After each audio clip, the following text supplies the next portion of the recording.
Qu'est-ce qui se passe en Afrique? Salut, je suis Mika Diallo. Ici, je scrute l'actualité africaine qu'on te cache. Les chefs d'État de l'Afrique de l'Ouest ont choisi dimanche 9 juillet le tout nouveau président nigérian Bola Tinubu pour diriger la communauté économique des États de l'Afrique de l'Ouest, CEDEAO. Il succède ainsi au président bissau-guinéen Umaro Sissoco Embalo.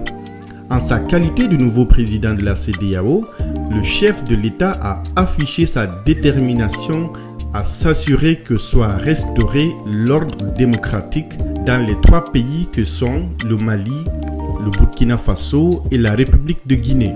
Nous ne permettrons jamais que les coups d'État se succèdent en Afrique de l'Ouest, a déclaré Bola Tinubu. Le nouveau président a déclaré que la démocratie était la meilleure forme de gouvernance, bien qu'elle soit très difficile à gérer. Pourtant, il faut rappeler que c'est cette même CEDEAO qui, en janvier 2022, s'est empressée de violer ses propres textes pour prendre des sanctions illégales et cruelles vis-à-vis du peuple malien en fermant les frontières terrestres et aériennes entre le Mali et les pays de la CEDEAO, en suspendant toutes les transactions commerciales entre le Mali et le pays de la région, en gelant les avoirs de la République du Mali dans les banques centrales et commerciales de la CEDEAO et en suspendant le Mali de toute aide des institutions financières de la CEDEAO. Je ne vous parle même pas du silence complice des coups d'État constitutionnels récents en Côte d'Ivoire ou en République de Guinée,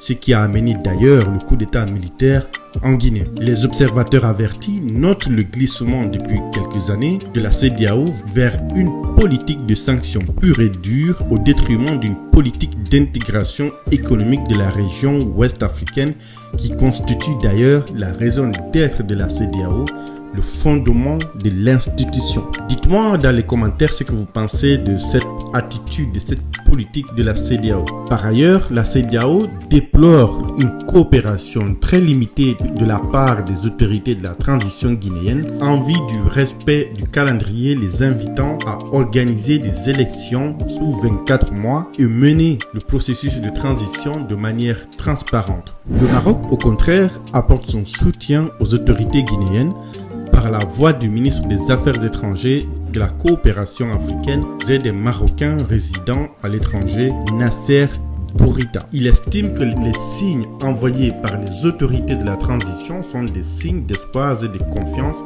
et le Royaume du Maroc ne peut qu'apporter son soutien au président de la Guinée, au colonel Mamadi Doumbouya, selon le ministre marocain. Il faut dire que les relations entre ces deux pays se portent très bien puisque le Maroc a conclu lundi à Dakhla 8 accords avec la Guinée lors de la tenue de la commission mixte coprésidée par les ministres des Affaires étrangères des deux pays, Mourisanda Kouyaté et Nasser Bourita. Ces accords portent sur la coopération sécuritaire, les transports internationaux routiers de voyageurs et de marchandises, les hydrocarbures ainsi que la métrologie, l'accréditation et la protection du consommateur. Il touche aussi à la formation professionnelle, les domaines de la normalisation et de la certification, la culture et la coopération académique. Le Nigeria envisage la possibilité d'acheminer son gaz vers l'Europe via la Libye. Lors du 8e symposium international de l'Organisation des pays exportateurs de pétrole, OPEP, tenu les mercredis 5 et jeudi 6 juillet dernier, le ministre libyen du gaz et du pétrole, Mohamed Aoun, a discuté avec les autorités nigérianes des moyens pour leurs pays respectifs de consolider leurs relations dans le domaine pétrogazier. Les échanges entre les deux responsables ont essentiellement concerné la possibilité de transporter du gaz produit au Nigeria à travers le territoire libyen. Il s'agit d'une alternative qui permettrait au Nigeria de livrer du gaz à ses partenaires européens. Il faut rappeler que l'Europe a des difficultés à trouver du gaz depuis qu'elle a décidé